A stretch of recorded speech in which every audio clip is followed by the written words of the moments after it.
গ্রামে এসছে, যেখানে আপনাদের অভিযোগ যে গতকালকে আপনাদের আপনাদের ভোট দেয় বলে তাদের বাড়িতে অত্যাচার, ভাঙচুর, গালাগালি, পুরো ঘটনাটা কি হয়েছিল যদি একটু বলেন, কতটা আতঙ্কের পরিবেশ এই পানাকুয়াতে? অভিষেক ব্যানার্জি যবে থেকে এমপি হয়েছেন উনি এখানে ক্রিমিনাল রাজ শুরু করেছেন। ওনার সিলেক্টেড ক্রিমিনাল এবং নেতারা সাধারণ মানুষকে যে পার্টি করুক, শুধু বিজেপি বলে নয়, যারা সিপিএম করবে, অন্য দল করবে বা তৃণমূলের এই ঝান্ডা বইবে না, তাদের উপর অত্যাচার করতে হবে। এখানে পঞ্চায়েত ভোট করতে দেবে না। এই সমস্ত লোকগুলো অত্যাচারিত দেখছেন না, রাস্তার কী হাল। পঞ্চায়েতগুলো সব ভোট করতে দেয়নি গত 10 বছর ধরে। সেগুলো টাকাগুলো যাচ্ছে, কমিশন যাচ্ছে ভাইপোর পকেটে। এই সমস্ত লোকগুলো অত্যাচারিত হয়ে সমস্ত বিজেপির কাছে এসছে। এত খ্রিস্টান মমতা ব্যানার্জি বড্ড তো ডায়লগ দেন উনি নাকি সংখ্যালঘুদের রক্ষাকর্তা, মুসলিম খ্রিস্টানরা নাকি বিজেপির রাজ্যতে অত্যাচারিত। তো ওনার রাজ্যতে এরা অত্যাচারিত হচ্ছে কেন? কেন অত্যাচারিত হচ্ছে? কেন তাদের বাড়িতে ভাঙচুর করা হবে? তারা বিজেপি করছে বলে?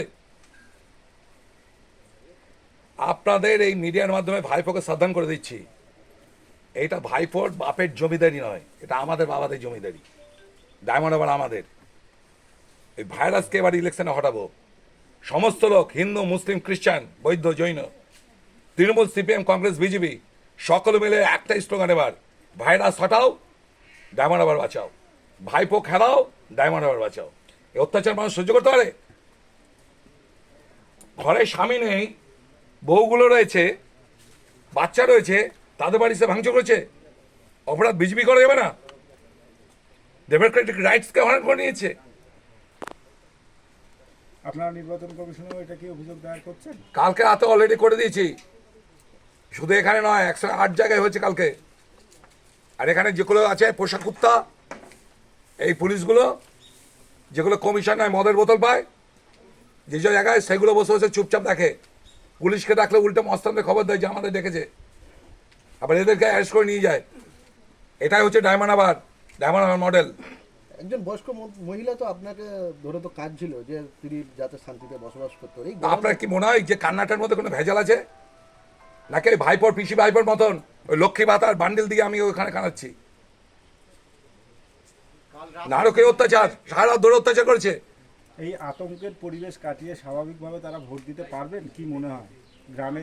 আমি তো ডিএম এবং এসপিকে বলে দিয়েছি, যা হয়েছে হয়েছে। এই ইলেকশনে যদি প্রশাসন কোনো রকম কিছু করে, 2 বছর তো আমরা সরকারে আসবো, প্রত্যেকটা অফিসারের নাম লেখা থাকবে আর ছিটমেন্টগুলো বুক করা থাকবে তাদের জন্য।